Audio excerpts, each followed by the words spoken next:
everyone. We're live. Let's do the show. It's going to be a good one, I hope. All right, let's do it.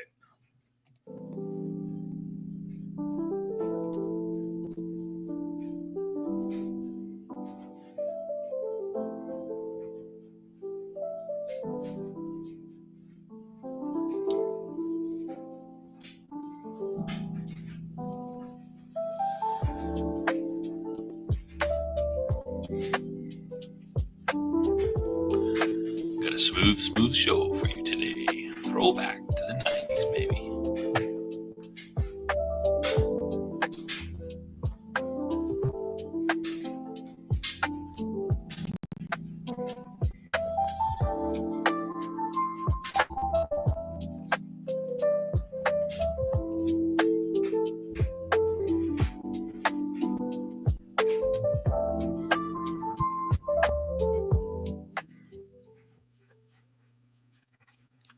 Oh yeah, this is Sci-Fi Snob, and this is the Toplofty Lounge for a smooth show for you today.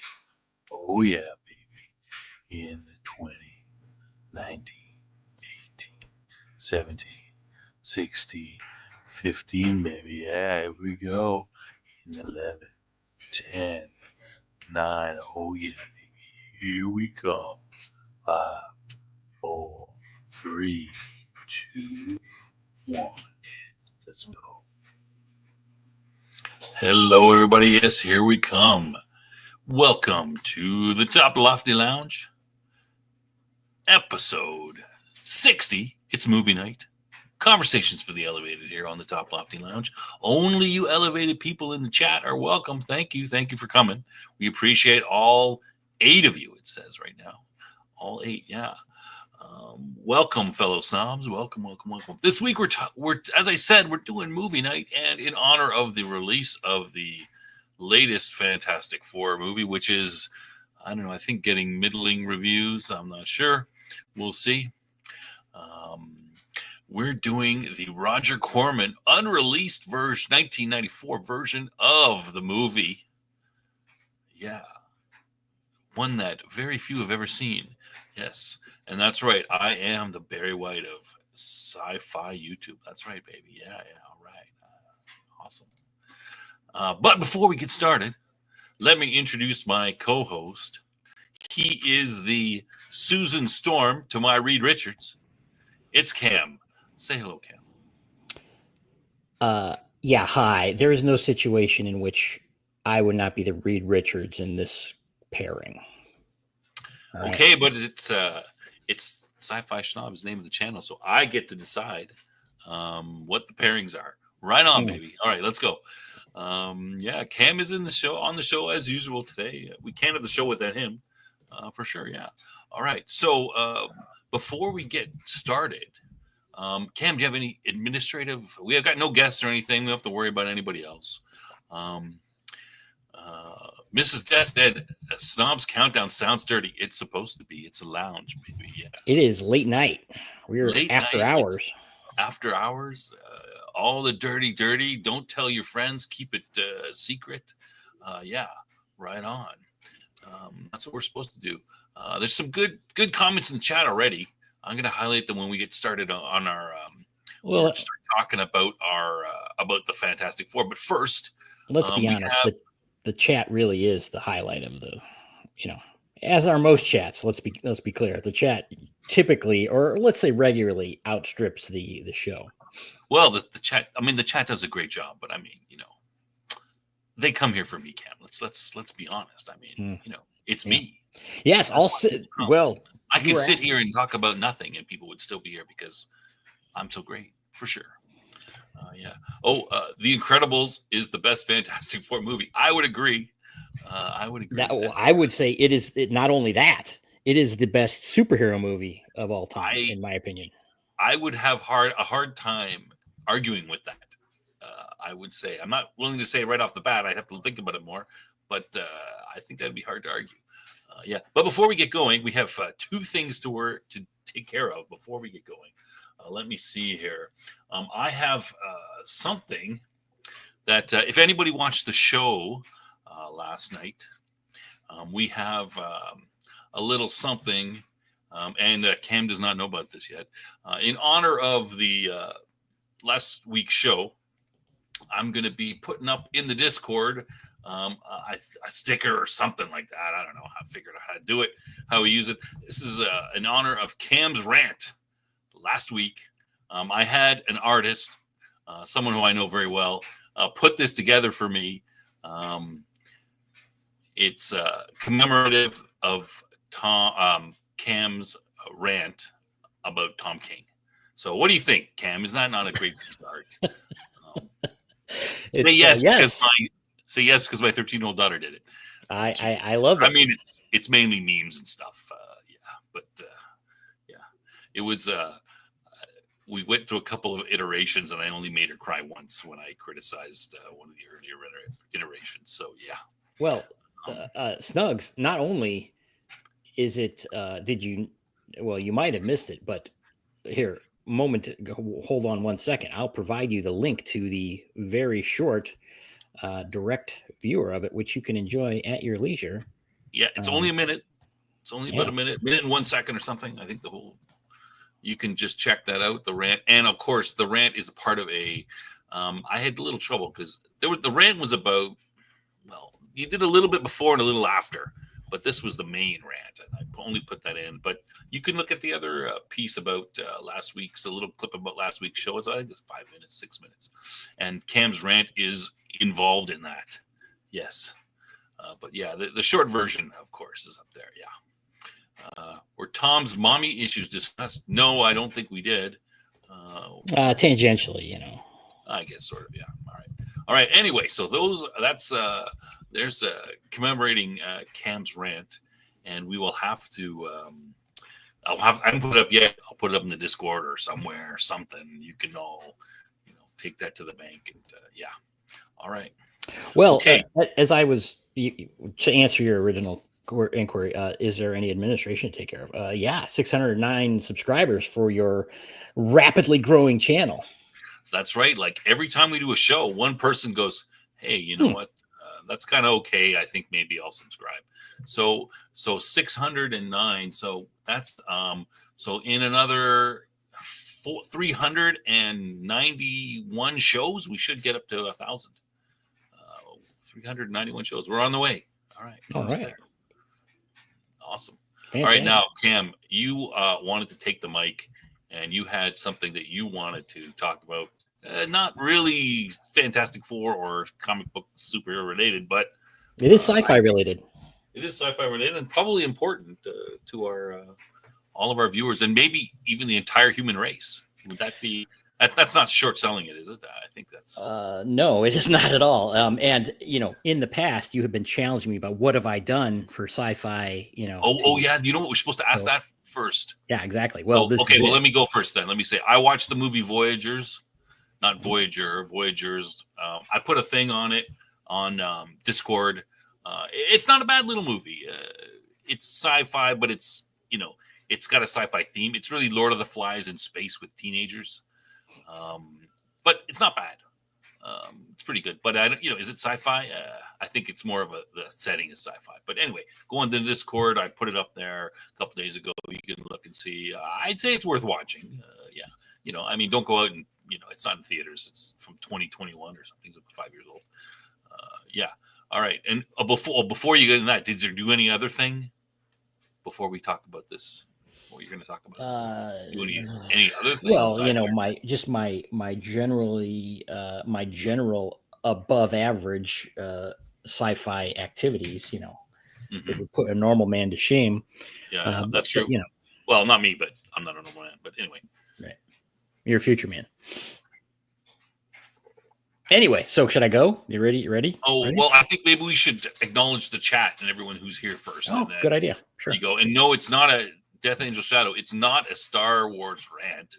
I was talking, this is potentially, important to all of humanity and the history and the future of our species. So, I mean, it's much more important than that. Weatherman's in the chat. Q2, Madman is in the chat. It's good to see you guys. Good to see you. Yeah, we'll highlight some of these comments a little later. Fantastic Four related. Who else is here? Outpost Nerd, of course. We got all the regulars showing up. Awesome. That's good. That's what we like to see. Oh, Snuggies is here. Cam's partner in crime, or Well, known for other places. Okay, just briefly, there has been some accusations recently that Snuggie and I are actually either clones or somehow Same connected. person. And you know, the same claim has been made, you know, some kind of connection with our guest of the last 2 weeks, RTBS. So, you know, I think a lot of people are delving into some speculation here. Oh, okay. I mean, it's not true. Are you saying it's not true, or are you just I cannot either confirm nor deny. Okay, well, all right. Well, I don't know if it's true. All right. Well, I think that's about everybody. Did I miss anyone? I think that's everyone who's decided to show their faces. It says we got 13 people in now. JT. Did you say JT? JT. Yeah. Welcome, JT. Hello. Yeah. Have we seen you before? Has we seen JT before? I don't remember. Yes, I'm going to say yes. Okay. Right on. All the rest of you who are hiding out, ninja watching, that's perfectly fine. You know, it's quite acceptable. All right, Cam, go ahead with your discussion here, and it's not about the Academy thing. It's not about Star Trek or Wars or any of that Star stuff. No. Right, go ahead. Okay, so you know, as a student, or at least, well, you might be the master of sci-fi, but I'm at least a student of sci-fi, right? I've learned a few things, you know, to look out for, and that is AI destroying all of humanity. That was, you know, a thing top on the list. Of course, if anyone has seen Terminator, you're like, hey, that's a real issue I should probably think about at some point. Lo and behold, here we are. You know, everyone's talking about AI about everything. You got to have AI for your friggin' toaster or your refrigerator, whatever other moronic thing that people are insisting we use AI for. But there's been a little trend going on. I think it's all been within the past week. And it's people are asking Grok on X a question of this nature. And I don't know where this comes from. So who started this? I'm not sure. But it's basically they're all asking the same kind of question, which is, hey, Grok, who is the most famous person who has visited my profile? And then they say, don't add them or anything. Just name who they are. And I noticed this at one point because someone that I follow did this, and I think they asked for the top 10 or something, and it listed me as one of the people that most often visits their profile. It's varies. Sometimes it says most famous person or most common person or whatever like that, but it's generally the same question. And you know, it said I visited their profile like 6 times. I'm like, I don't think that's true, but so I started asking, oh, okay, where I stumbled on this. Where are you getting this? And through, you know, the discussion, it's like, well, it actually isn't giving you actual answers. It's lying. It's just making up answers based on, because if you delve down and you can't ask it once, you have to ask it 6, 7, 8, 10 times and keep pushing to see if it gets the answer. But eventually, and I went behind the scene. You know how you have your Grok thing behind, you know, your own private Grok or whatever, where you can talk to it. And I said, hey, can you do this? Can you read this kind of data? And it said, no, absolutely not. I don't have access to this data, and that would be violating these privacy policies. And it listed something else, some kind of law or regulation or something like that. And it's like, oh, okay. So then I went in to, hey, Asta, the detective dog, welcome.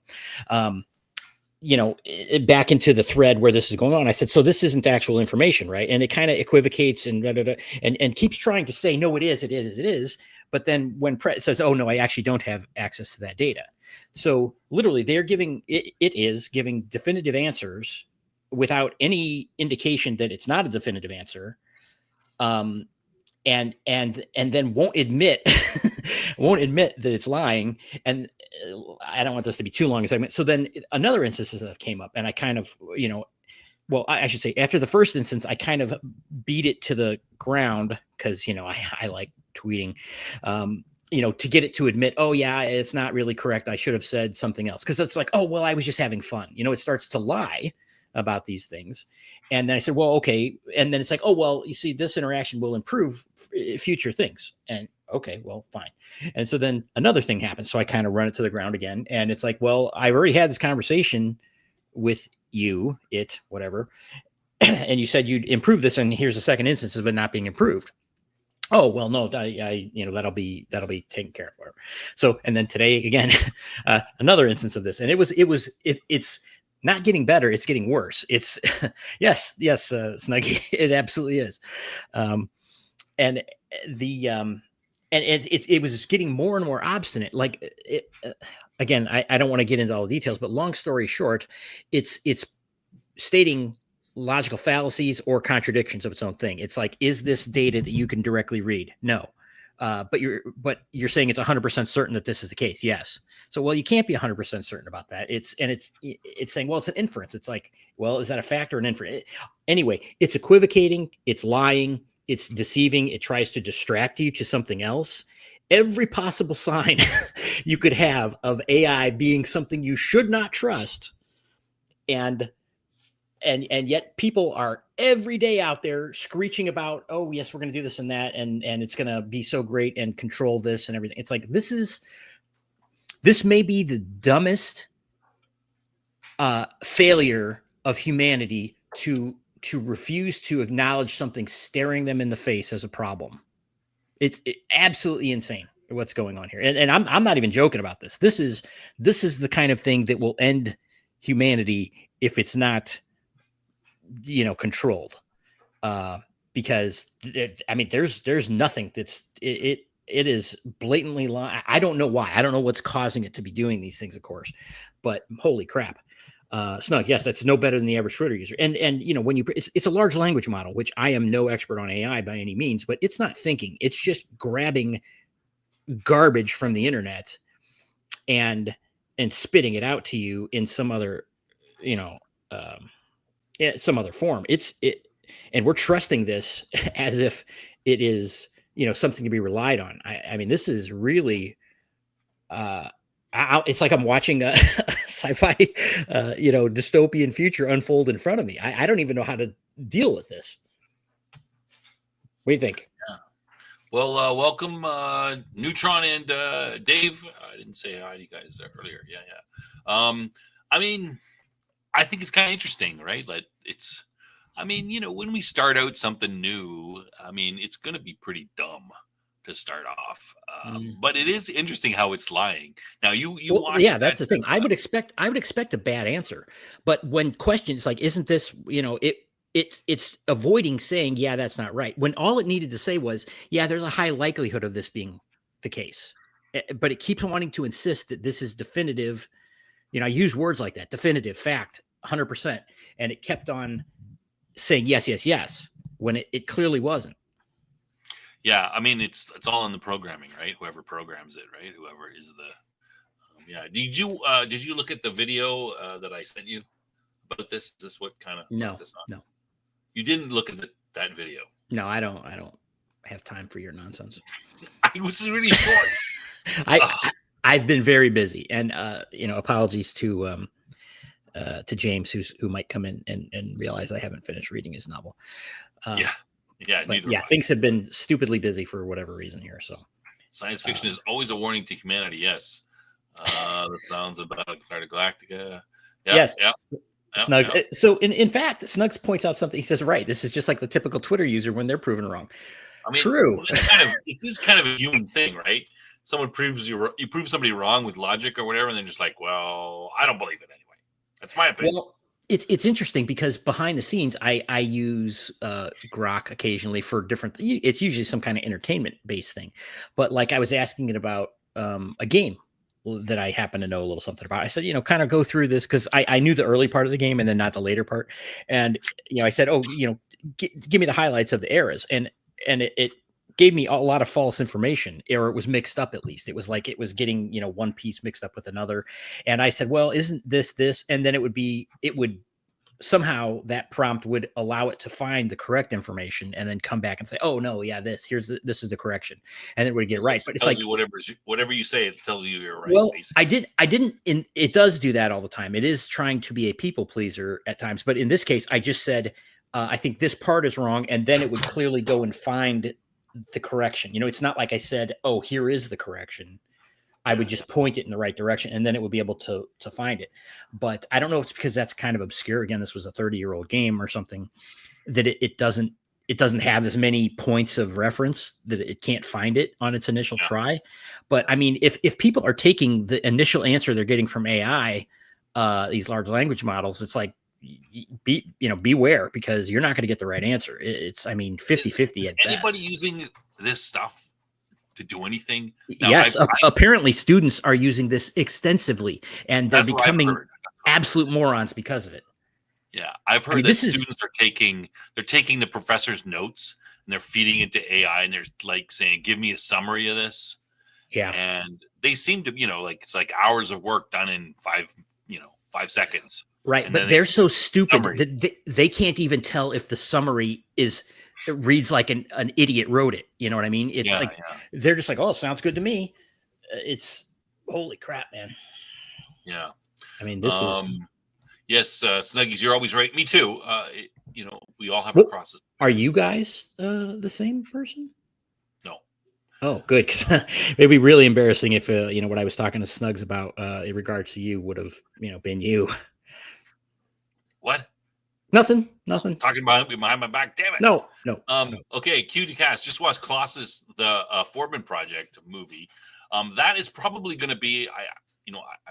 I don't want to say it. It's going to be our next movie night, probably, but because I usually like to throw these by Cam, but maybe I'll just make an executive decision a month from now or so. Next movie night, I've had this on the list, Colossus the Foreman Project, for our movie night, and we haven't done it yet, and it's time. I actually was going to do it this week, but Fantastic Four. I'm like, all right, but this is Colossus the Foreman Project is kind of a 1970s early version of Terminator, sort of. So it's kind of warning about that early. So it should be interesting. Yeah. Anyway, so I didn't want to depress anyone, but holy crap, watch your back. Yeah. Okay, I'm going to try. Let's see if I'm going to, maybe there's be some noise here. I'm going to put this this short video that I gave Cam to watch, but he didn't watch apparently. Not sure if it's going to work. No, it's not working. I don't know how to do it. All right. Well, I'll have to download it and stuff. The link is sent to Cam. I'll just put the link in the chat, and it's about a minute long, and it's a conversation with ChatGPT that this guy had, and he's there on a show which is slightly more popular than ours, I think. Yeah. And he does a little. It's kind of interesting what he gets out of it. Now, of course, Cam has just told us that ChatGPT lies all the time, so everything that the ChatGPT says to this guy might be a lie. But it could. It's kind of interesting, and it's very conspiracy theory-ish. So yeah, pretty good. No, I haven't done that. Yeah. No. I actually had an idea for the show, which I pitched to Cam. I said, "Hey, so we should do a ChatGPT joke show. We'll just like feed it all kinds of." This was back when they were doing pictures. Feed it all kinds. Make me art about whatever, and then see what it comes up with. And just show it to everybody. And maybe the other thing. This is real quick. The other thing, ChatGPT. I'm sorry, not Chat. Grok has apparently taken sides in some internet blood sports. Is something that you're involved in? Yes. I had nothing to do with that interaction with it, but other people have. So. Yeah, Asta, that's interesting. A lot of the shows, some of the shows, maybe you guys are aware, I'm a big believer in story in my, books, movies, TV. Story is king. If you don't have story, then you got crap. And a lot of the stuff that we've been seeing lately seems like it was written by a stupid AI because it's that horrible. But anyway. If it was written by a human, then I'm like, well, you might as well fire them and just let the AI do it. Wouldn't be any worse. Yes. Oh, yes. What's this? Uh-oh. Colossus the Foreman Project is being developed as a remake. Oh, great. Even more reason for us to do it. Yeah, all right. That's right. All right. Okay. So shall we get into the movie, Cam? Oh, sure. Should we jump into it? You've Yeah, ranted long enough. yeah, I think so. Got us, curious or talked about it enough. Terrified. Right. Yeah, good luck sleeping Terrified. tonight. Yep, no one will be able to sleep. Thanks, everybody. Mhm. Scare the audience away. All right. Okay, so did you prepare anything about the film, or do you want me to? Well, yes, well, Not just summary. briefly, no, I didn't prepare a summary, but I did watch it, and I had started watching it some time back, and then Dave D Petsack here in the chat put me on to this documentary that was made about the making of this movie, which I think it's the same one he was talking about. It's called Doomed: The Untold Story of Roger Corman's The Fantastic Four, which it was really worth watching in regards to this. And too bad that you didn't take the same advice, but Well, you didn't give me that advice. You kept it to yourself. maybe you should have read the chat like I was when Dave told me that. Well, I've got a million things to do here. I'm doing the chat. And Oh, I'm doing yeah. that. It's all like I'm not three people like you are. So it's hard. Yeah. So okay. So the Fantastic Four, 1994, unreleased English language German superhero film based on Marvel Comics superhero team of the same name, of course, the Fantastic Four. It's the movie that we saw features the team's origin and their first battle with Doctor Doom, executive produced by low-budget specialist Roger Corman and Bernard Eichinger. Everyone's heard of Roger Corman, I assume. He's the most famous, yeah. It was made to allow Eichinger to keep the film rights. It was not officially released, though pirated copies have circulated since 1994, as well as various clips being released. And I apologize. The quality of the video we linked to was pretty bad, I gotta say. I'm like, oh. Well, I actually difficult for me to watch, but I actually found it on the YouTubes, and it claimed to be a 4K, and it actually looked fairly good. So, oh, really? You found another version? All right. Yeah. So, this is kind of this is a bit long. Reed Richards and Victor Von Doom, college friends. They use the opportunity of a passing comet called Colossus to try an experiment. It goes wrong, leaving Victor believed dead, but he's not. He's got like the power of cosmic whatever. They don't call it that, but he's got that power in him. They think he's dead. Susan and Johnny Storm are two kids living with their mother who owns a boarding house where Reed lives. That's not a little creepy. And Ben Grimm is a family friend and a buddy of Reed's. 10 years later, Reed, Susan, Johnny, and Ben participate in a mission in an experimental spacecraft of Reed's as the same comet passes Earth. I don't think... Are there any comets that pass every 10 years? Maybe. But I usually hear like 60 years or something like that. But anyway, they have a crucial diamond component designed to protect them from the comic's cosmic raids, but it is replaced by an imitation by a criminal named the Jeweler, who I was like, who the hell is this guy? I thought he was Mole Man. And I'm like, oh, they call him the Jeweler. I think he's supposed to be Mole Man, but I don't know. I don't know of any Jeweler. They get exposed to the radiation. They crash land on Earth. They exhibit their powers. Yada, yada, yada. All right. That's good. I don't want to go into too much more detail. I don't think we'll go as we talk. Yeah. So Cam, what did you think? Well, obviously it wasn't great. But when I started watching it a while back, it's kind of the classic ish Fantastic Four origin story. Yeah. And so, it started out with Reed in college and all that, as you said, and it was, and the accident with Doom, Von Doom and all that business. And I was like, okay, this is, it was okay. Generally, it obviously was, not a big budget film. And so at the very beginning, I was like, hey, this isn't that bad.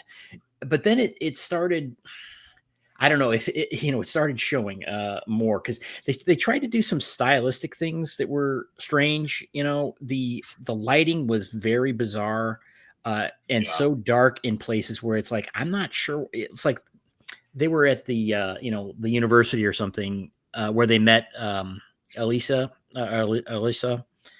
Yeah, the blind girl that Alyssa Masters. Yeah, Elisa The blind Masters. girl Right. that Ben. That's the classic Ben's girlfriend, right? Like when it comes to Right. Yeah, and it's like that scene was like dark, very darkly lit as well. And I'm like, I'm not sure why that would be. I could see if they were doing these strange dark lighting things for other places where they're trying to hide the lack of sets or just making it more, whatever. But in that case, it didn't make a lot of sense. Like when they were at the university and such, it didn't seem like that. Yeah, it wasn't very dark there when they're doing like the classroom scene. I meant, scene, yeah. And so it started. That started wearing on me a little bit because it's like, what am I even looking at here? So it got stranger, and then obviously the plot details might not be terribly important in some of this, but the Doom's henchmen that are coming along at some point, and they're, I guess I'm skipping a little bit here, between the time when okay. So Doom becomes gets taken away, and then they have this 10-year jump or whatever, and they think Doom's dead, right? He's like, oh yeah, that's what they tell Reed, that Victor's dead, and right, and I don't know why that was either. Why it's like, well, why are they hiding? Why is this a hiding thing? What's this about? But I mean, clearly he was already a surprise later, I guess. Well, I got other questions too, like why is Reed taking Sue and Johnny up into space? Like it's been 10 years, so she's probably max 24, and Johnny is even younger. He's might be 18, and there's no indication that they know anything about being in space and even Ben goes, "Really, you're gonna take them?" And then he goes, "Well, I guess you probably never hear the end of it if you don't take them. So I guess we'll take them." Okay, but in fairness, what a great reason to be an astronaut. That is kind of the story, the original story. It's like, why is he taking his girlfriend and her brother into space? It's, I mean, it never made a whole lot of sense. So they were going with that, but it got. I don't know if you ever saw the Flash TV show that came out in like 1990. Not off. I can't. No, not the CW version. That's like 2000. No, it's way before that. I don't remember seeing it, but okay. Anyway, okay. So it was on CBS. I think it was. I'm trying to think if it was more than 1 year, or if it was just one season. But I was crazy for that. But anyway, so they had this. It was a weird setup that they had, where they basically the idea of it was that the 70s and 80s never existed aesthetically. So it's like they had all these 50s and 60s cars and stuff, and it's supposed to be 1990 or whatever. But the other thing about it is, like, especially the episode where like Mark Hamill was in it. He was the trickster, a Flash villain, and it got real campy at that point, as I recall. I haven't seen it for a long time, so I might not be 100% correct, but and with this weird kind of carnival-ish thing, and that's what they had in this movie. They had that same thing with Doom's guys and with the Mole Man. They had like this weird I mean, they even had like carnival music for the score and such, and this weird kind of surreal look to it, and just the characters were like these bizarre freaks and things like that.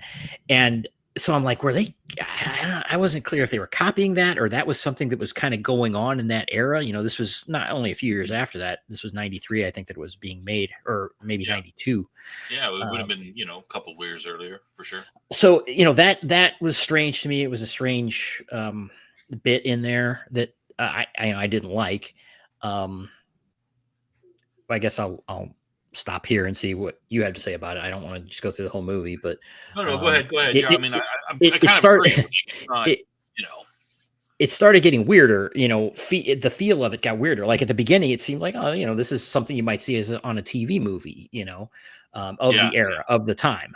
That's and what I was thinking. Like we're talking with Babylon 5 and stuff and all these things and these other sci-fis of the early 90s era, late 80s, early 90s, and it's like, yeah, they all look cheap, and and Yeah. such. So it wasn't. I mean, you look at it today. If you just jump into that after watching a modern show or modern movie, it looks ridiculous almost. But for the time, it the beginning of it wouldn't have looked that off. It would have kind of been in line generally. But then it Yeah, started I getting. don't think so. Yeah. Not So for a movie, for a TV movie or a TV show, yes, Mhm. but not for a movie. This would be a little bit, I mean, it's Right. obviously under there's they're not spending any money. Right. So it started getting weirder, as it went through it. And then, we get to. Let me Sorry, go ask a ahead. question. When you Yeah. say weirder, like I didn't think that the plot was weirder. Did you? Is that what you're talking about? The plot? No, I'm talking like the visuals and the music Oh. and just the kind of it got cartoony or like I said, surreal. Okay. All right. I see what you mean. At least for parts of it.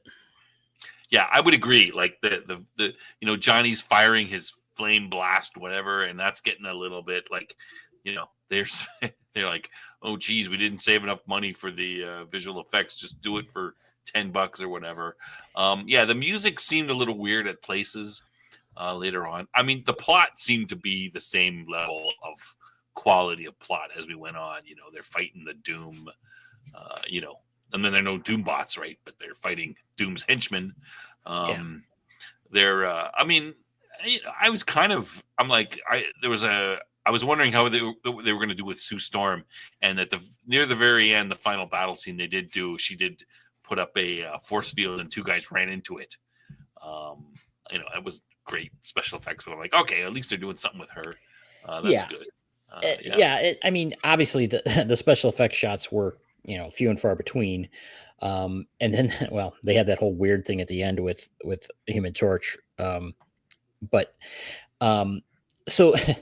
So they've got the whole thing with them going into space, which again, that wasn't the worst thing I've ever seen. It's like, oh, they got their spaceship, and of course their suits are like, some cobbled together. A flame retardant, uniforms cut up or whatever it was. And then they kind of didn't have a problem with that. That's pretty common. Yeah. I mean, again, low budget, obviously, but not the worst. It could be. And then they come, well, again, when the whole budget for this thing is reported to be about $1 million, which of course, which is bottom basement, I mean, this isn't even indie movie budget, Yeah, you're right. I didn't look this up. Look, it's $1 million for budget. Wow. Right.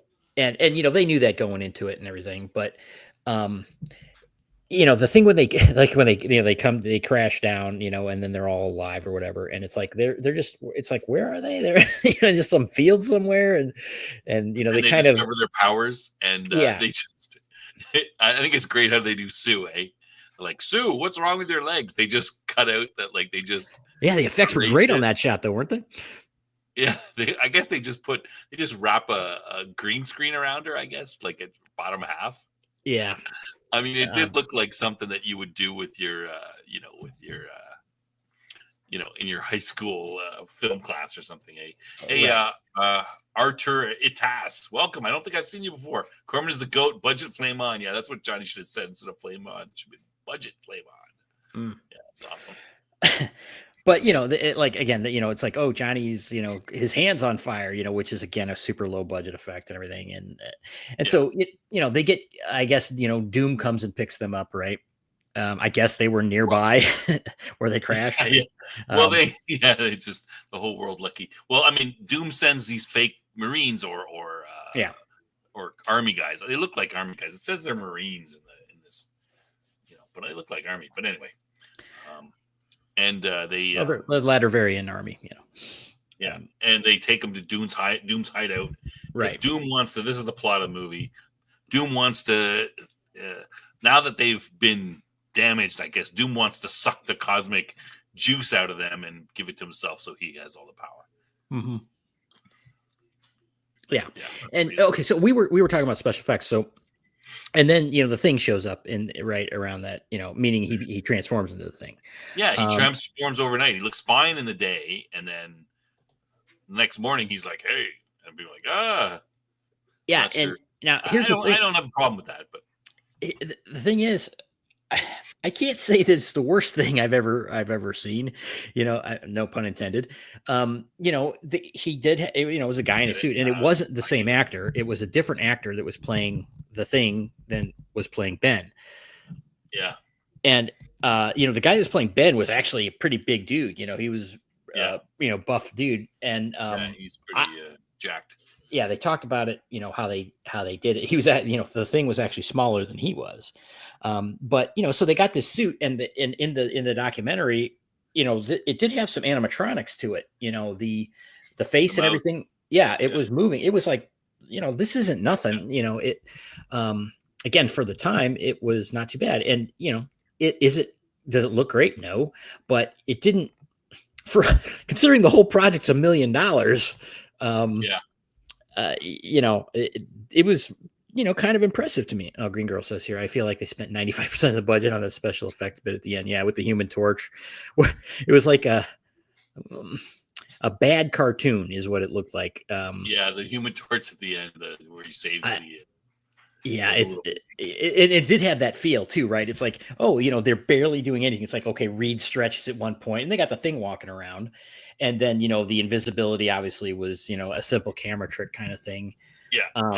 And then suddenly, he's all flamed on, flying around and going into space or whatever. Which so it's the big finish. We're coming here, and now in the documentary, they talked about that too, because they did the principal filming and everything, and then they were thinking, oh yeah, we're going to be going into post production and doing all this stuff, and some fake, essentially, I guess, ended up doing a lot of this stuff, and then he had no idea what he was doing, and then they ended up someone else kind of jumped in and did things, and well, we could talk more about that, but it's obviously it was a mess. But then okay, so you want to talk about Doom for a second, just because honestly, the guy that they got to play Victor, I'm like, okay. Actually, the next thing I want to talk about was the characters. So you're going to talk about Doom. We'll go on to the characters.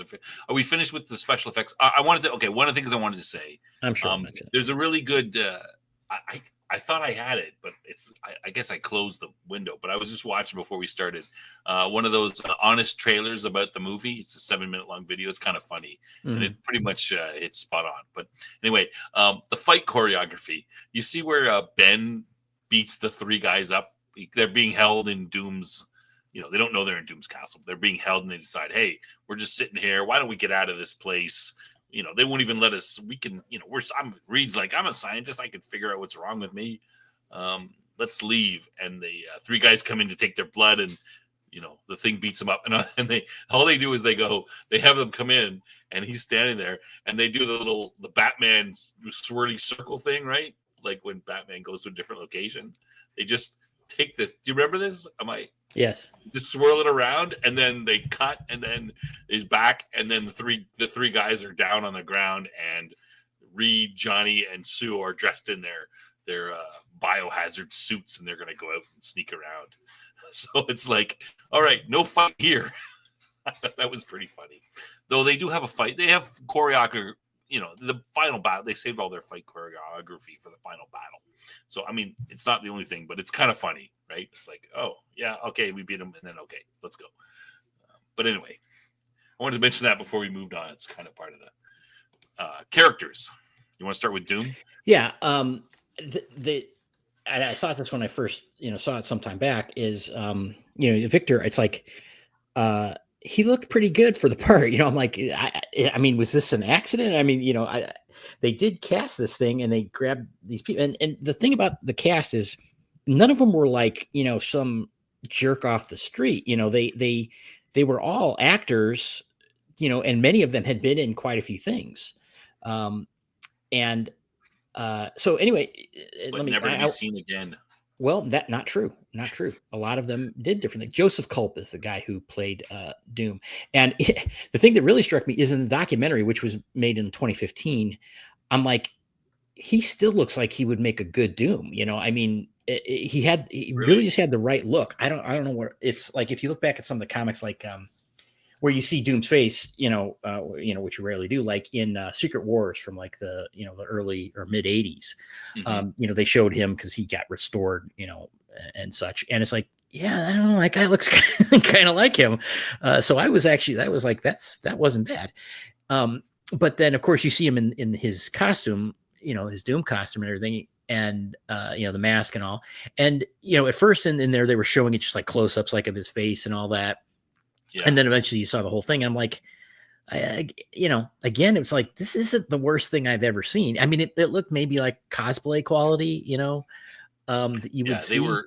They were doing close-ups to try to minimize any, but it wasn't. I mean, I assume that they were trying to minimize the amount of stuff they had to do with it. So doing close-ups, but it did have the effect of, making him, I'm also hyping up the, how evil he is, and his voice was good.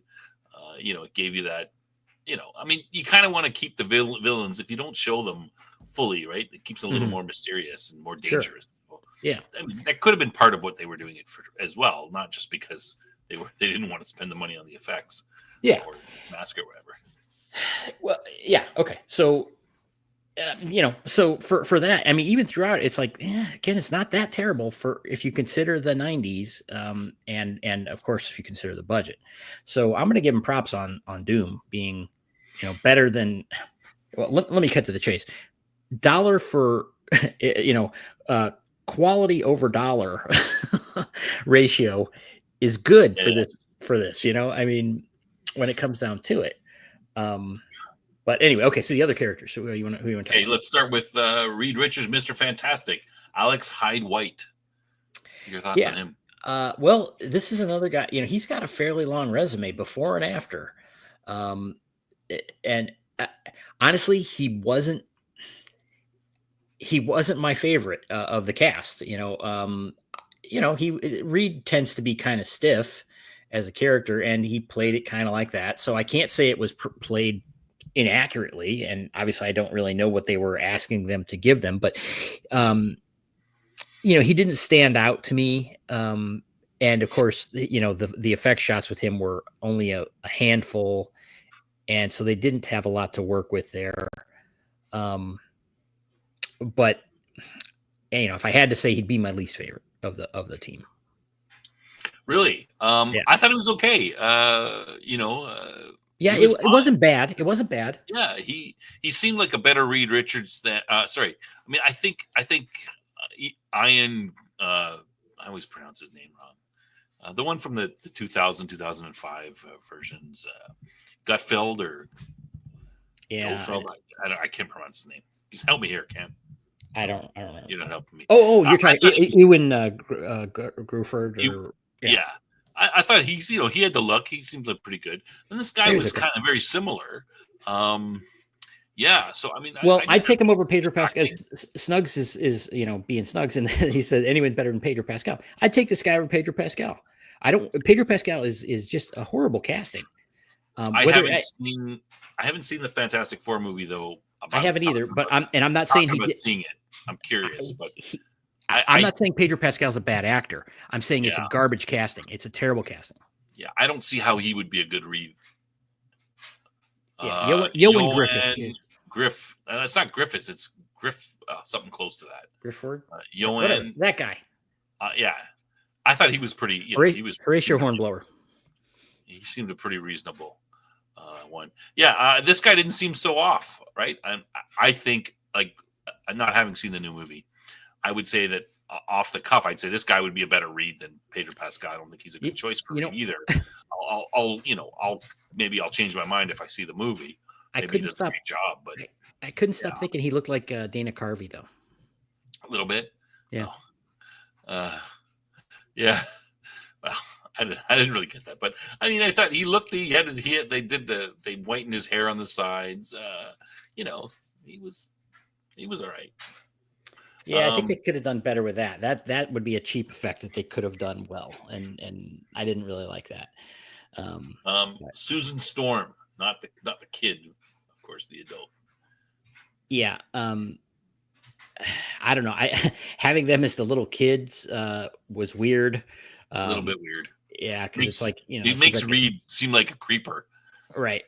I mean, it's 10 years later, and she's of age. She is. But you're like, you knew her for 10 years when she was like 12 or something, and now you're marrying her. a little bit. Yeah, it was a little weird. Didn't help. Didn't help. Yeah, you didn't need to do that in there. They could have saved on the actor by not having the young Johnny and the young Susan. But I thought she seemed to represent Susan Storm fairly reasonably well. She was, had the right look for it. She's didn't give her so much to do, but she had her, stuff in the fight scenes a little bit, right? No? Yes, yeah, and incidentally, young Susan there would go on to be a regular on Buffy the Vampire Slayer. Oh yeah. Harmony Kendall, right? Yeah. She was also on Angel too. Yep. And in Addams Family Values. Right. Yeah, I never saw that. But yes. Johnny Storm. Jay Underwood. Well, yeah, it's another guy that was before this movie. I remember him from Uncle Buck, which was in. I worked at a theater that was playing that movie, so I saw it a billion times, and he was kind of the jerk boyfriend character in that. But he had been in the daughter of the daughter in Uncle Buck, like the the niece, the main girl. He was like the jerk boyfriend. Really? Character, yeah.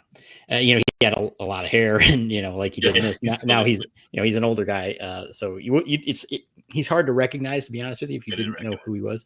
But he had a pretty long. He's got a long resume too. This is a guy who's worked in a lot of stuff. And again, prior to that, it was again, Uncle Buck was a big movie. It was. So. Anyway, sorry. Yeah. He's okay. It's hard to judge the acting because that the script wasn't the best, thing going. So. I thought he was a little bit weak in the movie, but again, that's partially the whole, Bug. His name was Bug. But part of it is, they had him say, a couple of, like Ben too. They like, what are we going to do, Reed? Like, it was just sort of, the dialogue wasn't so great for those two guys. Michael Bailey Smith as Ben Grimm.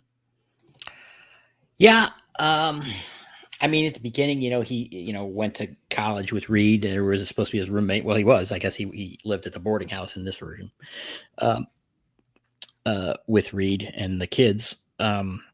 He's a football player, athlete guy, and he kind of shows up, at the beginning and tries to save Victor, when the accident happens and everything, and then it's just kind of there. But then, again, he gets replaced by the Thing actor for most of it. He does kind of pop in, back as Ben. He gets transformed somehow. I didn't catch how. Yeah. I wasn't really that interested. But I thought he did a decent job. Yeah. Okay. Guess what? What? He is in Fantastic Four First Steps. Well, all of them are. All of them? All four of them are? Yeah, I think they all got cameo roles, basically, which is really. It's Power Plant Worker number 2. Yeah, and right, because Fantastic Four is Power Plant Worker number 1, and Sue. I'm sorry, I want to get their names correct here. Rebecca Staub. Yeah, she was a reporter in the movie, I think, and what was let's see, what was Reed? Yeah, Channel 9 newscaster Carolyn Hines cameo. I don't know offhand what he was in the. Yeah, that's kind of funny. Anyway, so that's kind of nice, that they cool. Did grab these people, and they were at the premiere and stuff too, I think. So it's really? They gave him, they included him in it, which I think is, that was a nice gesture. Yeah. Hope they got a little bit of the back end, maybe not. Probably not. Yeah. My big thing was that I thought all of the main cast, the Four and Doom, nothing wrong with them. I think they did a a good job at what they had to do overall. That was my impression of the characters, the actors. I have no complaints. I mean, I know the movie's not great, but Okay, this gets into the I know you didn't see it, but into the documentary. So right. we know now that this whole thing was made basically because to maintain the rights to the movie, Right. But apparently the actors and I mean even the director, I don't think the people actually on the ground making the movie didn't know that. They didn't go in there saying, oh, we're just gonna do this stupid piece of crap and whatever, collect our week of pay and go home. They all put effort into this, and we're trying to make the best movie they can make. And obviously the producing side knew that they had nothing for a budget. And I can't imagine what they paid these actors, if it's $1 million for the whole thing. What did they get? 10 grand, maybe something like that. Yeah, and I don't know what a couple months' work, maybe. Well, I don't even know if it was that much. They again, go and watch the here. I'll see if I could find the link to the Doomed movie as we're talking here. But if it's worth watching. It is on the YouTube and also on Amazon. Is what Dave told me. But they were talking about the casting and how how it was done very quickly, and it's like they didn't have any like table reads. It's just like they met at someone's house, was like, okay, we're going, and they just started hammering it out, and so they kind of knew that it was shoestring. It seemed a little shoestring, yeah, but they didn't they didn't there's no indication they were trying to phone it in. They were trying to do the best job they can do. And the real okay, sorry, say something while I get this link. Go ahead and talk about that makes sense. You wouldn't normally tell them anyway, right? You want them to do the best job. I'm sure that Corman and his buddy there, Eichinger, who's the one who had the rights, he's they're not going to tell him that. They want the best out of them, and don't want them to slack off or whatever. But right, yeah, they're going to tell them. Well, they're not going to tell them that. Also, presumably not many of us are movie makers, and they talked about it. It's like they didn't even have a monitor, for when they were filming, so they couldn't actually see, really? What things were. They were just, this was on film, and they were. Yeah. Is that normal now? Like, was that normal back then? I should say, was that normal back then to have a monitor? And I would expect it was, because if I'm judging by the documentary, they noted it as being strange, Oh, so it was unusual even back then to be able to watch it in real time and go, oh yeah, right. And so, it was that. So and again, they're not. What we see, as moviegoers, looks way different than what you see on a set. So. Because you might want to say, well, how do they know this didn't look so horrible? And in some ways they were talking about the uniforms. It's like, literally the four stitched on there were like out of place, and you could see the crude stitching and all the other stuff. And obviously the sets were, I couldn't see that because the video was even choppy, and there was some fuzzy, this choppy video. Like I'm saying they could see it, they meaning, could see it, yeah. But again, it's, they're saying, oh yeah, the sets, they're just, it's a cup glued onto the wall to look like something, but they said, this was normal for, this is made by, Troma, and this is normal kind of stuff for them. It's just low budget. Right. And so there wasn't an expectation, I don't think, from their standpoint that this is impossibly bad, that would never make it to a major film kind of thing. And so again, apparently all of them were under the, it's like, yeah, this is going to be a film release, even though they knew it was low budget. And sometimes you don't have money, right? You just, Right. And of course they're not seeing any of the special effects or lack of special of course, effects. yeah, I mean, I guess some of them were filmed, practical effects like Reed, waving out of the thing, yes. At the end of the movie, he's waving at it. I thought that right. was. It reminded me of those, at those at a at a used car place with the blow up guy that arms wave and stuff. And I'm like, that's Right. what. Yeah. So I mean, some of the stuff was clearly like, ooh, and the Joseph Culp, the guy that played Doom, was like I don't think he was there when he filmed, but somehow he saw that or whatever, and he was like, ooh, it's like, yeah, that's not great. But so then they do they did the filming, and then the guys that like the director and the other people that were working on the production side of it were including the actors. They're like, okay, well, when are we going to do ADR on this, and when are we going to the editing, and it's like the director was saying it's like something went wrong right away, because usually, again, for the trauma thing, they would crank these things out. They make the movie, they get it, and they send it to video, whatever they're doing. They're trying to get the money, right? And he's like, and it started languishing, and it's just this stuff dragged on and on and on. And then then you kind of get the story of from the actor side of this, and Snuggie was saying that he saw he thought he saw a poster for it, and I know that I saw something in a comic book magazine, like a Yeah. whatever it was at the time.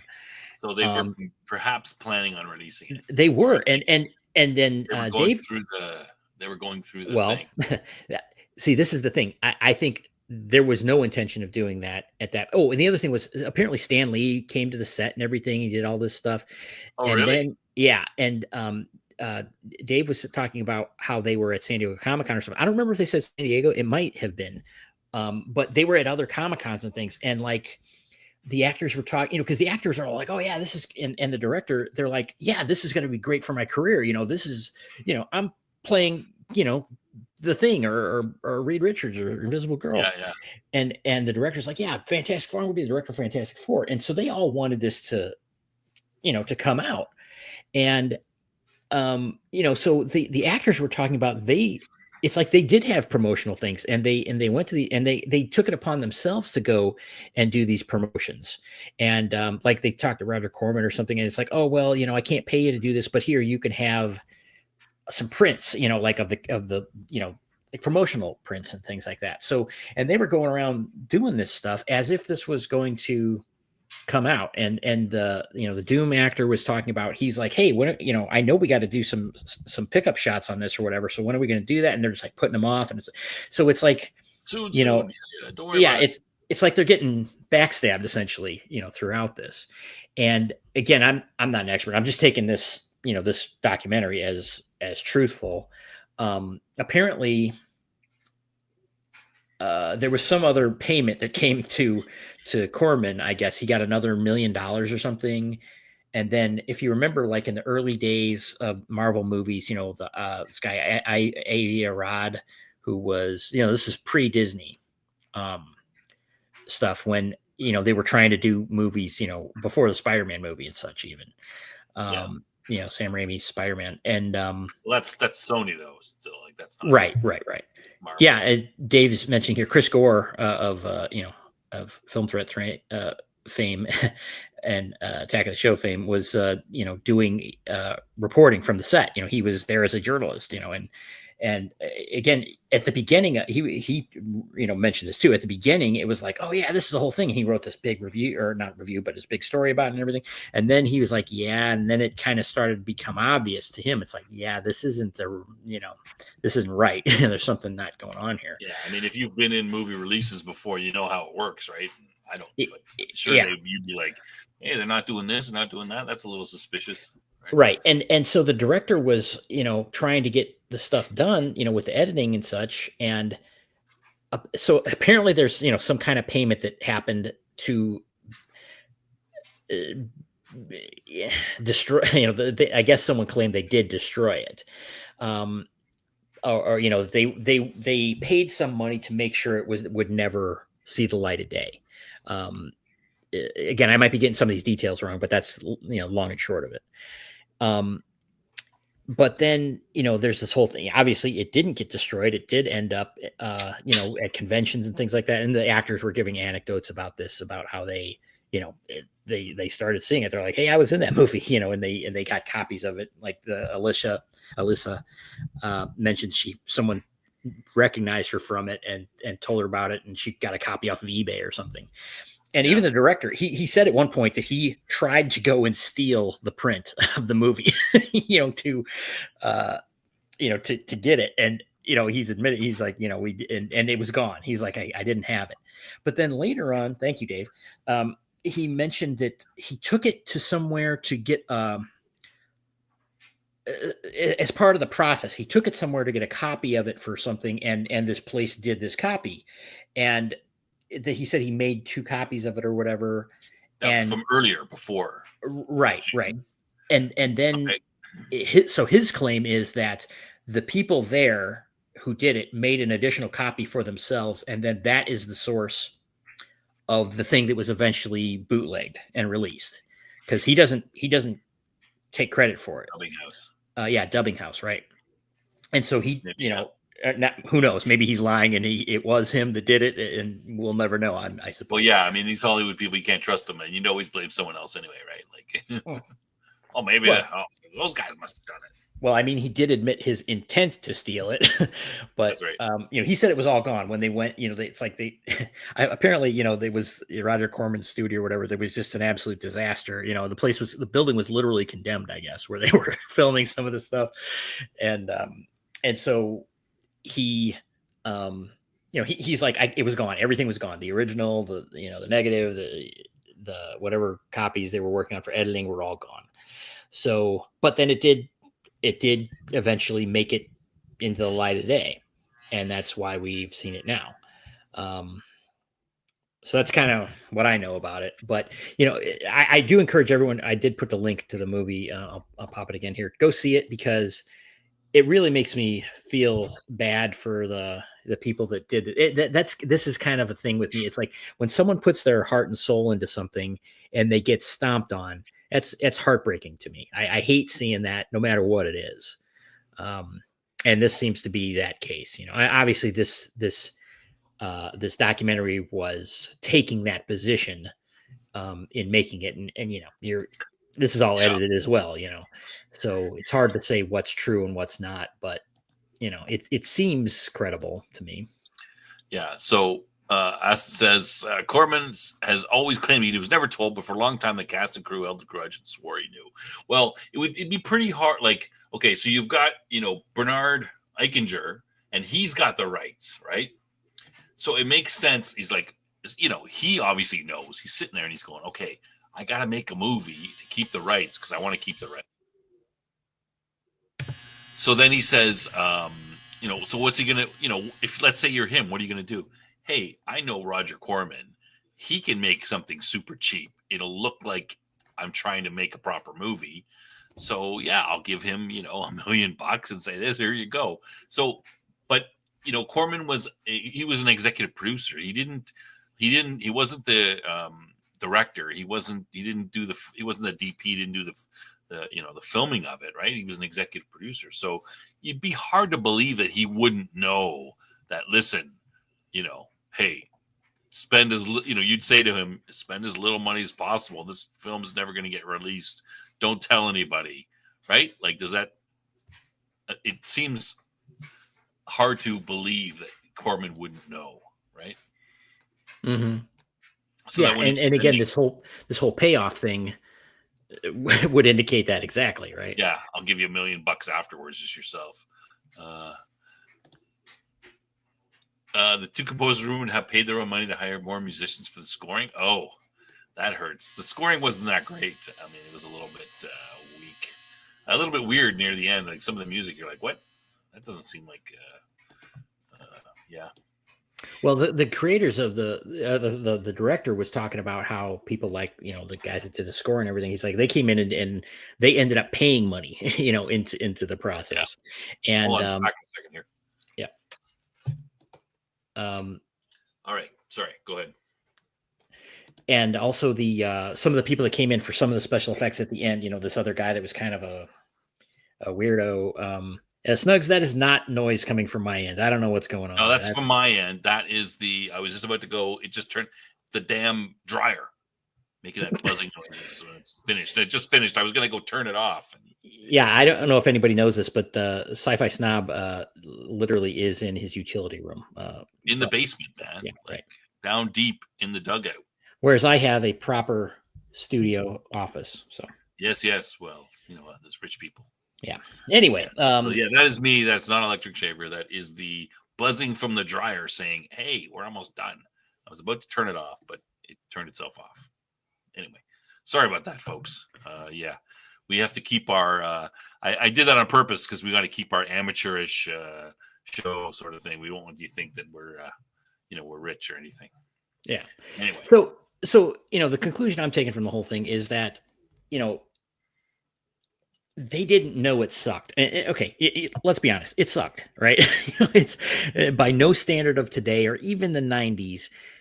The end result, could you say, "Wow, this was good"?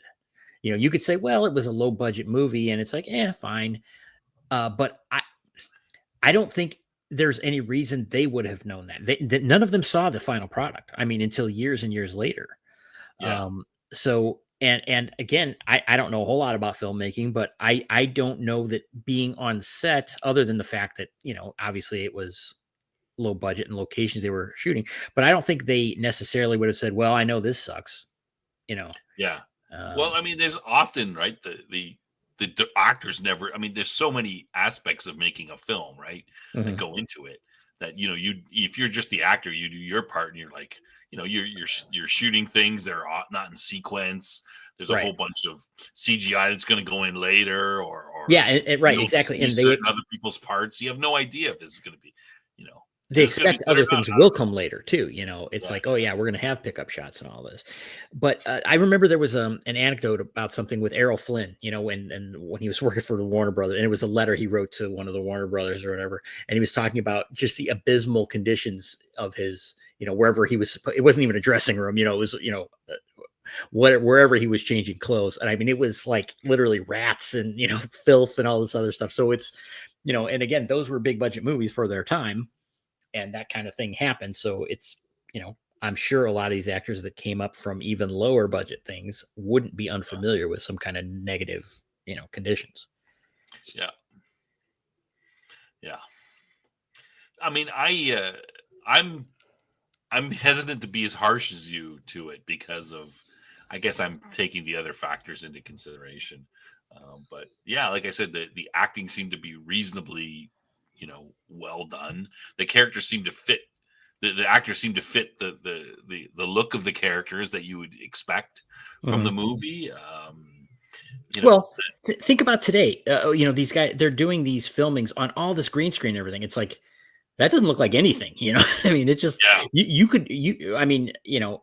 Death Angel Shadow has a green screen in his studio, and other people do too. It's like, I'm not sure today you could tell the difference, especially with, cameras being relatively cheap, video or, digital cameras and things are not that expensive, compared to, for the quality they could put out, at least. You could be doing something and it'd be like, yeah, this doesn't look a whole lot different from, a bigger budget, I suppose. I mean, I could shoot in 4K, like if I want, right. Well, I could go and get a reasonably priced camera and shoot in 4K. Well, and there are films that do things like shoot with iPhones and stuff, I mean, they're still low budget, not major studios, but, smaller filmmakers that are making high quality stuff with low cost equipment. Yeah, was it the iPhone 14 or 15 or something? Maybe it was a 15. They were bragging that you could shoot a quality movie in 4K on on your iPhone, right? And that was part of the promotional, wanting to buy it, right? Or, why you should buy it. So, right. Mr. Milktoast there says essentially the quality of the film was the same as that of a television pilot.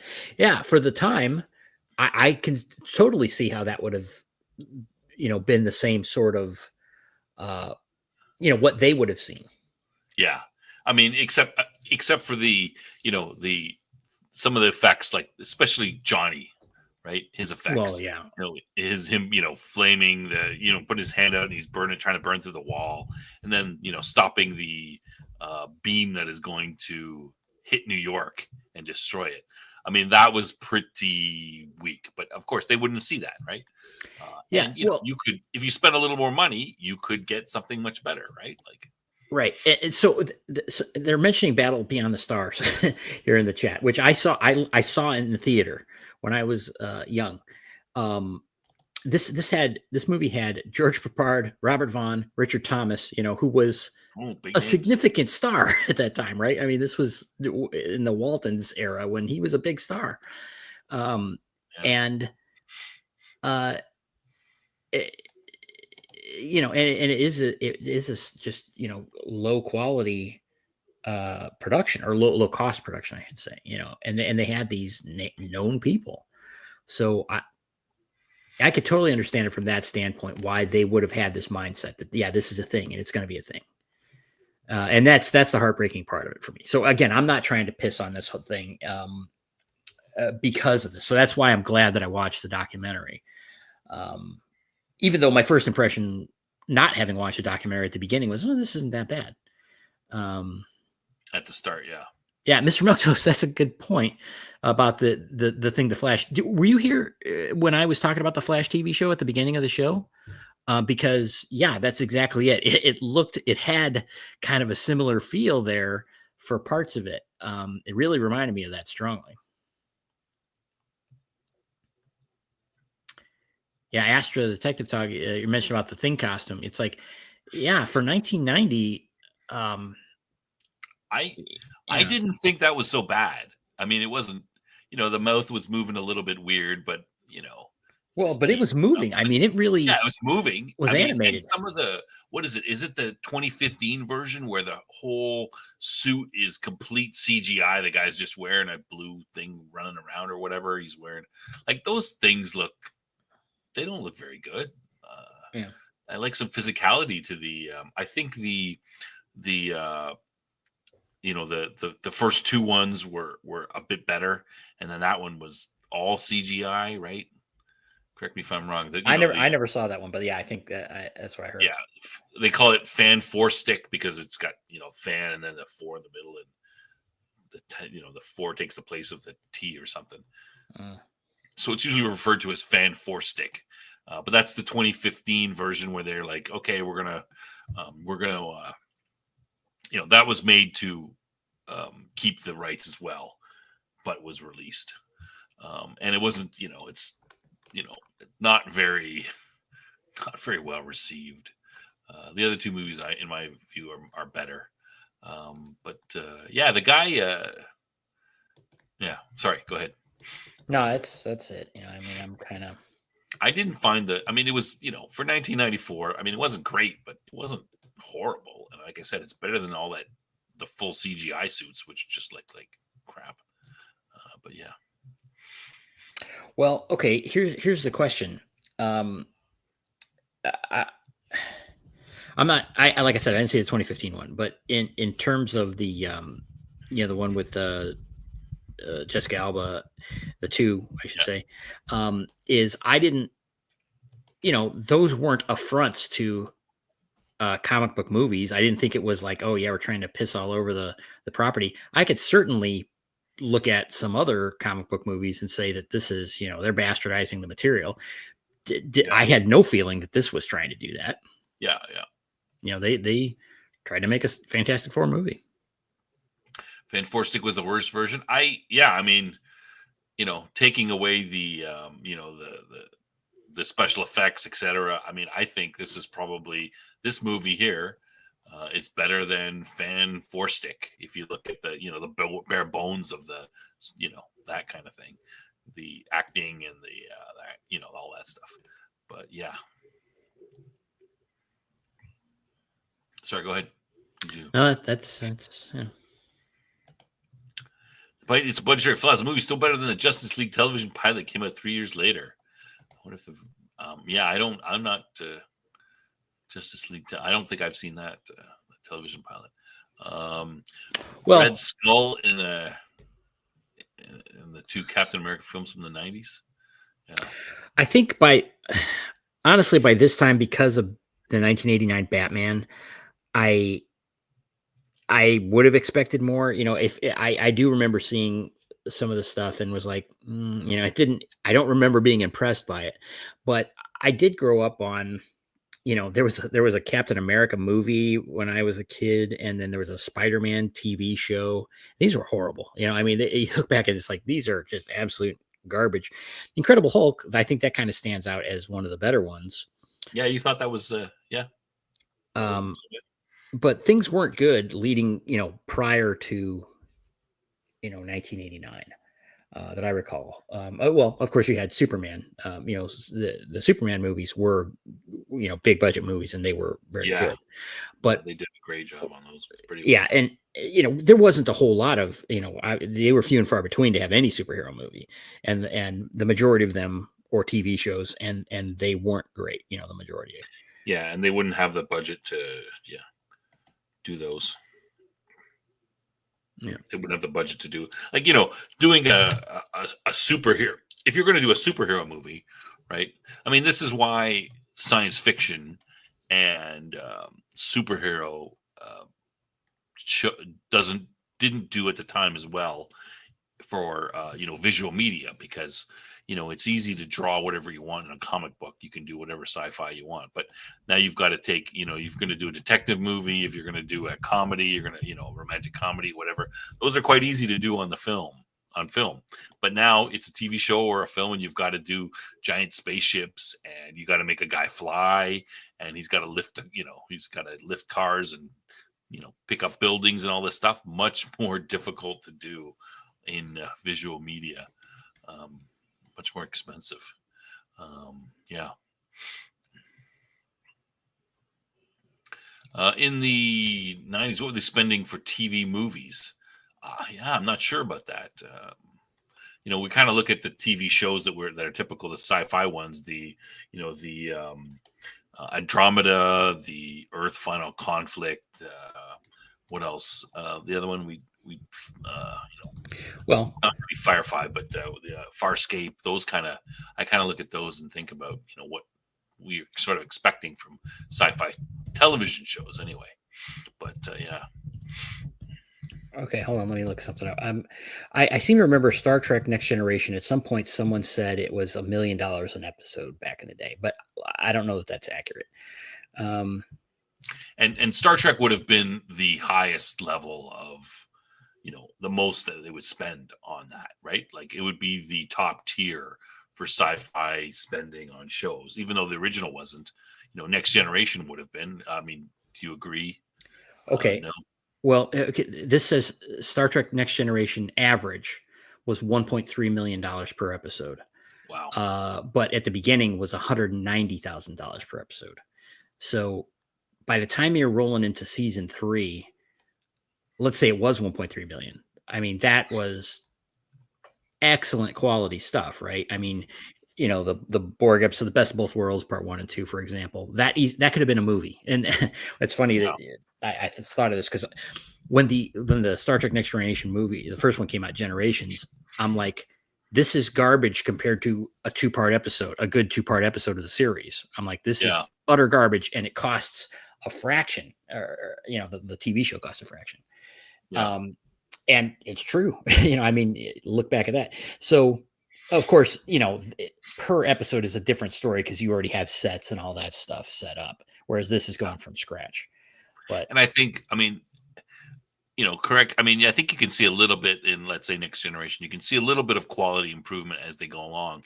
But I think the main thing is that the difference between sort of season 1 and season 7 would be the kind, like, they're going to be writing stories that include more special effects and that can be put in there, right? Like in season 1, you're gonna okay, let's keep the story this way. Let's so we don't have to spend as much. So I don't think that between the seasons, the quality of the if they're spending more money per episode, it's not so much the quality of the stuff they're doing. They're doing more of it, and they're like, okay, well, we can show the ship moving more. Let's do instead of a 2-second shot, let's do a 10-second shot of the ships firing at each other or something like that, right? Or instead of let's see the ships firing each other, from an outside view, as opposed to let's just have the crew sit and they're shaking their chairs back and forth, right? I don't know. I don't know if you'd agree with that or not, but yeah, I think it's fair. Yeah. All right. Average film budget $53 million by 1998. Yeah, now it's just this TNG pilot looks like crap. I mean, yes. you do see some stuff and you're like, oh, compared to what it looked like later. Yeah, the huge budgets blew up, in the 2000s, right? I mean, what was just as a point of reference? Let's see what was the budget of Tim Burton's original.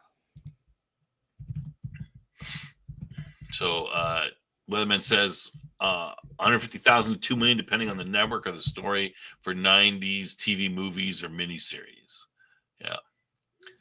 Yeah, Condor Man. Yeah, I saw Condor Man. I can't remember anything about it right now, but I actually recently watched. I got my kids to watch Greatest American Hero. Watched the first episode. They were kind of getting into it.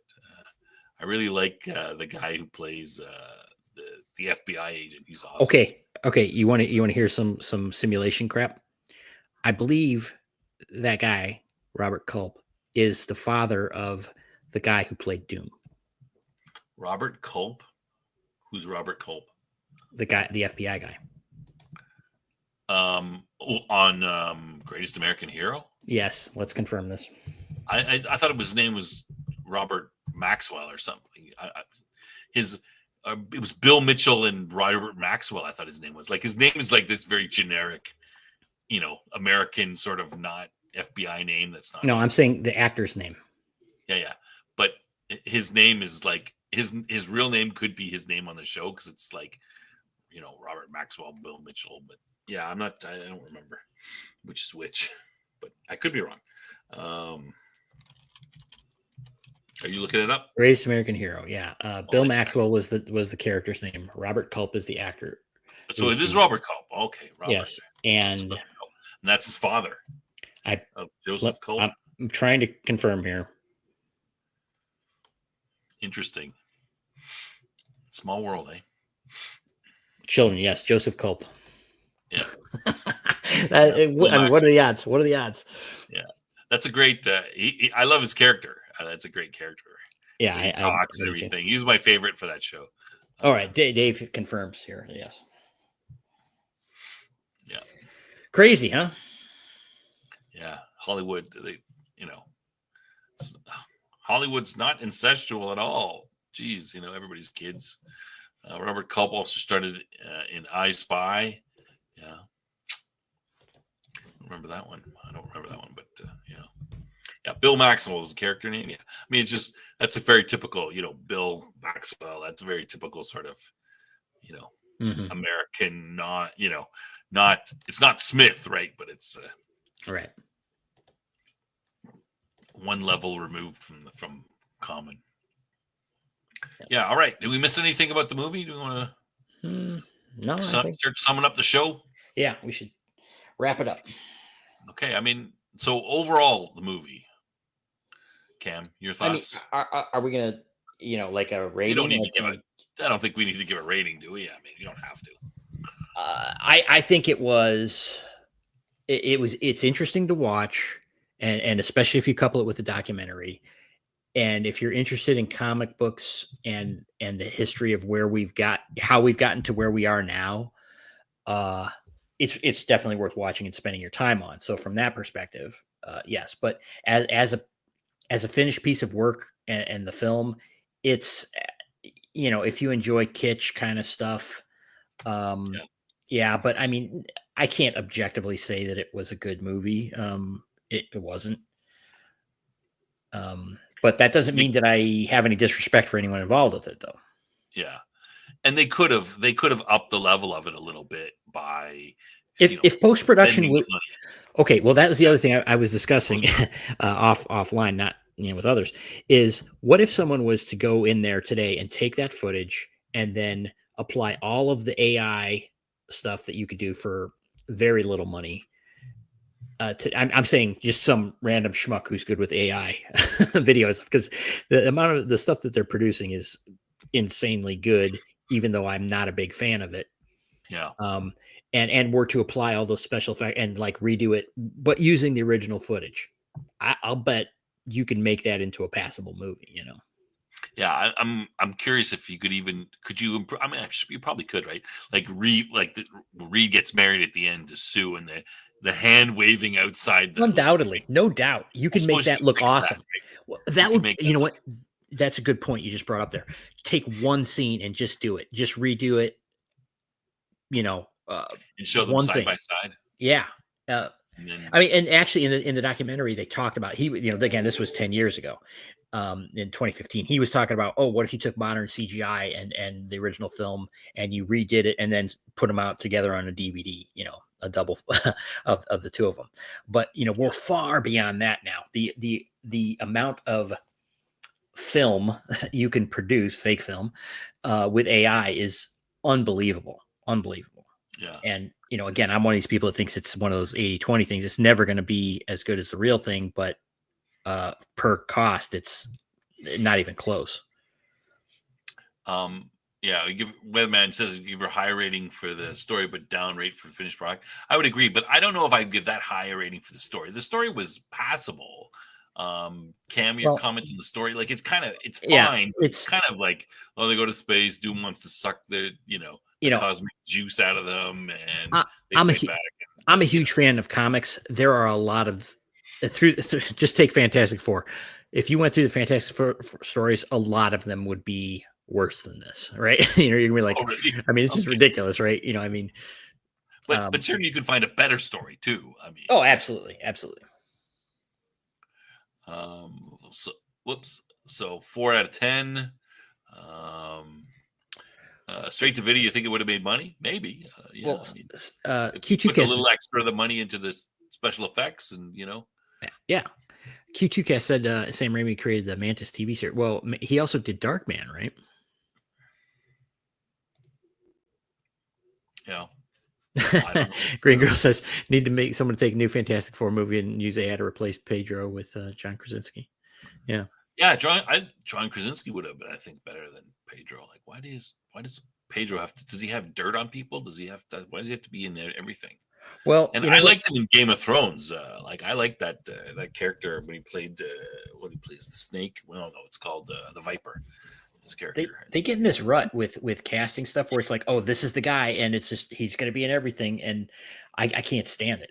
Even if I like the person, I end up hating him after all that. They seem to think that some people like this guy in something. So like they're very focused on we need people to come into theaters. If Tom Cruise is in it, people will just go see it just because it's Tom Cruise. So they don't. Yeah, Pedro Pascal is no Tom Cruise and never will be. I know. But the first time I ever heard of Pedro Pascal was at Star Wars Celebration when they announced the Mandalorian. I'm like, I have no idea who this guy is. Oh, you didn't see it? You didn't watch Game of Thrones? Not when he was on. And thank God. He was the Viper, and he fights the Mountain and gets killed. I think he did a great job in that. Okay, maybe. Again, from what I've seen of him, I don't think he's a bad actor. I just think he's a jackass, and I'm just tired of seeing him. Yeah, and I don't think I wouldn't have picked him for Reed. Like, right? No, horrible casting. Ion Gutfeld or Goof whatever. Yeah, he looks more of the look, and I thought he did. Madman agrees with me. He was good in Game of Thrones. I thought so too. Yeah. Well, Snugs, he does Mando because the helmet on. He's not even Mando half the time. He's not even the guy in the suit a lot of the time. I don't understand why they wouldn't just, if you're going to do Mando, and he's not like, let's have him never take his helmet off and just put somebody in there. Like, who gives you don't have to pay, this guy's rate. Well, they did just show him put in some no name, right? Yeah.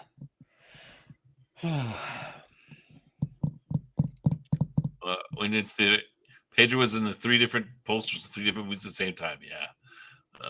Yeah. He's not. Yeah. You don't know. He's not in the. They're doing someone else's doing the shots. he doesn't want to be in it that much or something. I can't remember the story. It was a year ago. Yeah. Something I heard about it, but I'm not sure what the deal. Do you remember the deal with that is? Just what you said. I think there was some kind of, Yeah. but there was a Probably lot had of him leaving. He had a million at other some films to point. do, right? I Yeah, can't I be guess. here. Marvel was kind of Henry Cavill for Reed, Margot Robbie for Sue, but didn't want to pay them what they wanted. Yeah, you'd have to be. Yeah, that'd be expensive. He doesn't like being in the suit. Yeah, some of the suits are pretty bad. I've been, from the Batman. I saw a thing about the Batman suit. They're like, oh, that's horrible. I can take the whole thing off just to take a leak. It was brutal. Yeah. Some characters like the Master Chief in Halo. Why do you just get some no name? He's supposed to be kind of robotic, and he should never take his helmet off anyway. So what's the hell? Why do you need a guy with a face? Yep. All right. So that's it. Okay, that's it for the show. All right, everybody. We hope you enjoyed the show. Yeah, we'll. We don't topic for next week, Cam. We don't have anything. I guess we could do our. Well, we didn't have this one until Thursday, so yeah, we could do our nerd wall one, but I've been getting some backlash online that it's a bad topic. From who? Who even cares to comment? Okay, one person. Oh, okay. But yeah, we got to find out.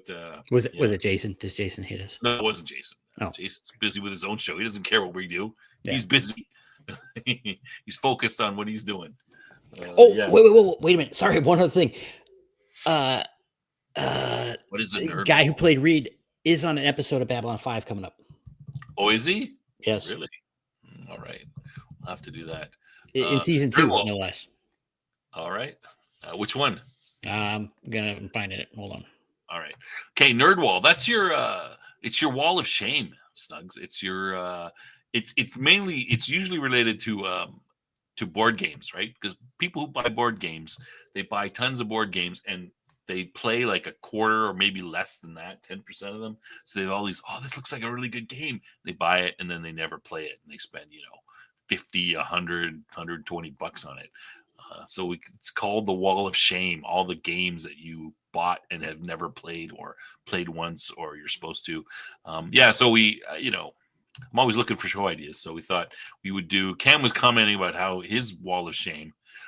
So we would do, all the various games that you have. They don't have to be the ones you haven't played, but it also is related to, Lego painted miniatures, like whatever hobby you have that you look at all this stuff and you're like, oh, well, how much money did I pile into there? That's fine.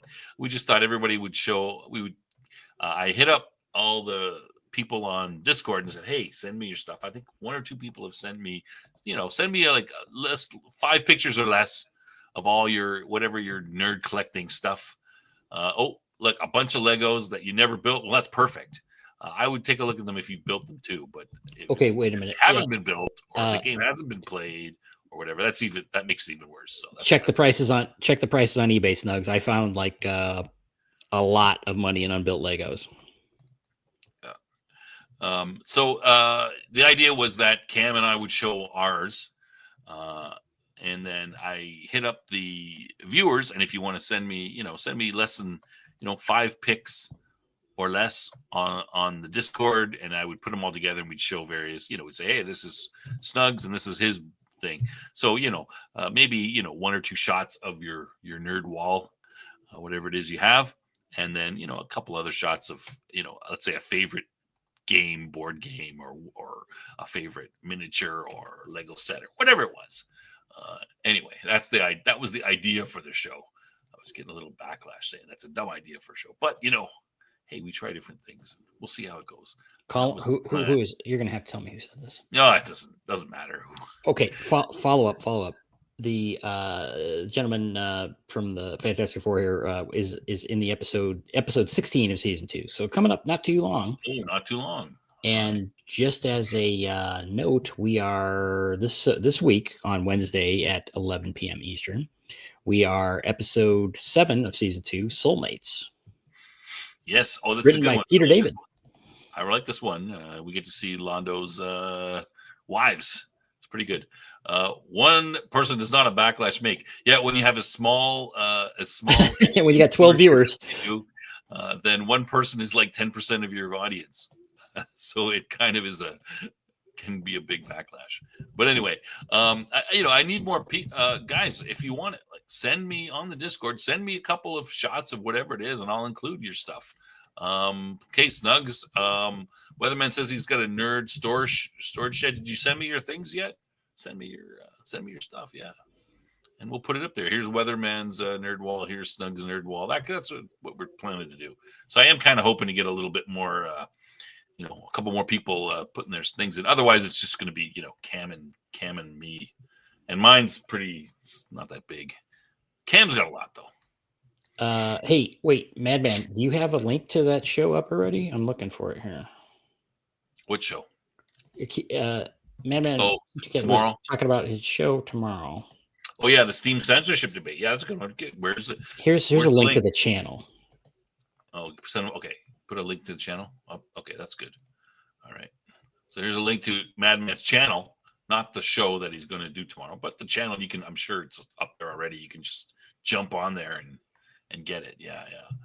That's a good, Steam censorship debate. That's a good one. Is that the one with the where they're going after the payment processors, Visa, MasterCard, etc.? I think that's the one.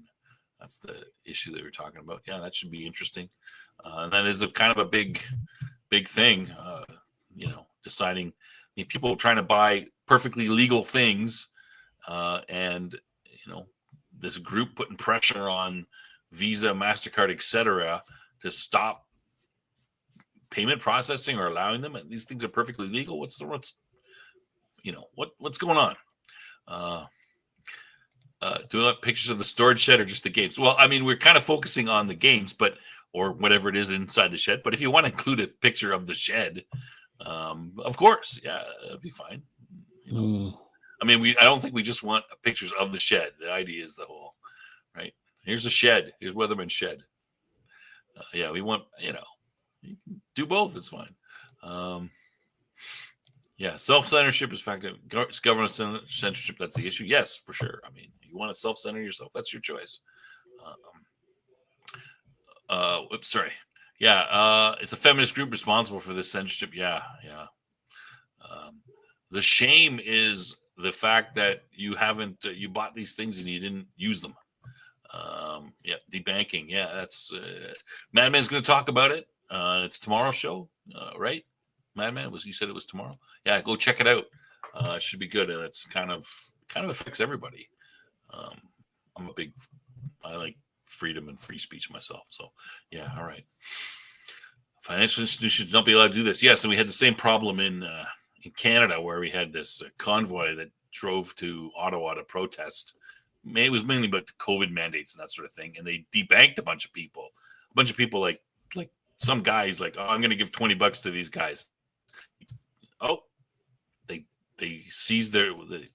froze their bank account for a certain amount of time. That wasn't very long, but the whole point that they just go and the banks are like, okay, sure, whatever you say, government. People are pretty pissed. 3 p.m. Eastern show's on. All right, tomorrow. Okay, good. All right, that's it. We'll end the show, but oh wait, I think I forgot something. We always end the show with jokes, right, Cam? It's your favorite part of the show, right?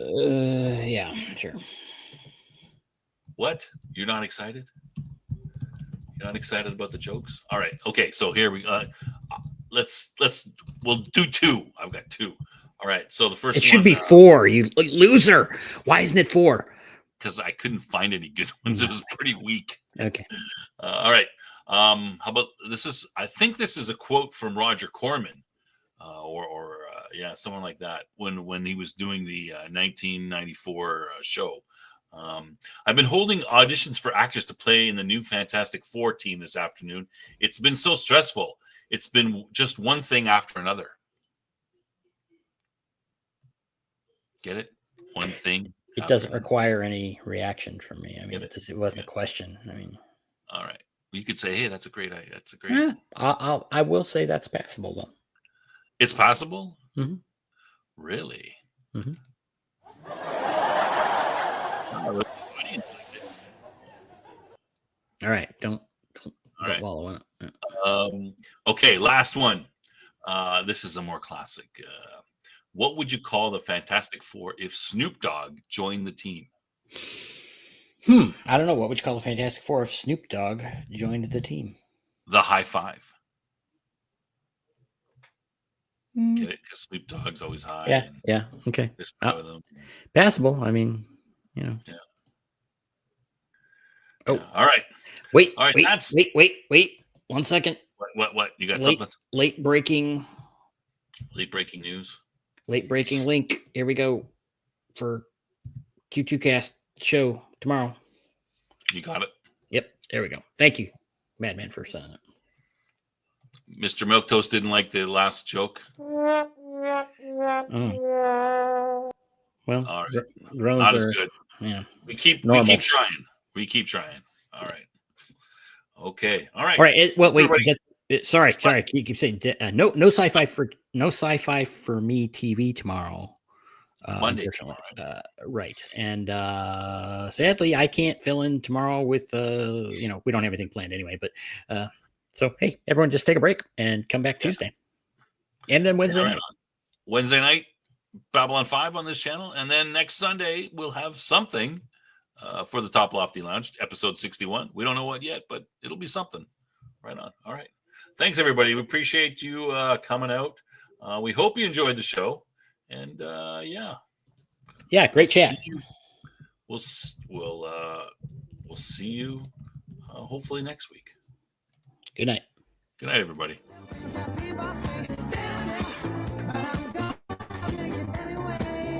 Yeah, thanks, Chad. Appreciate you guys.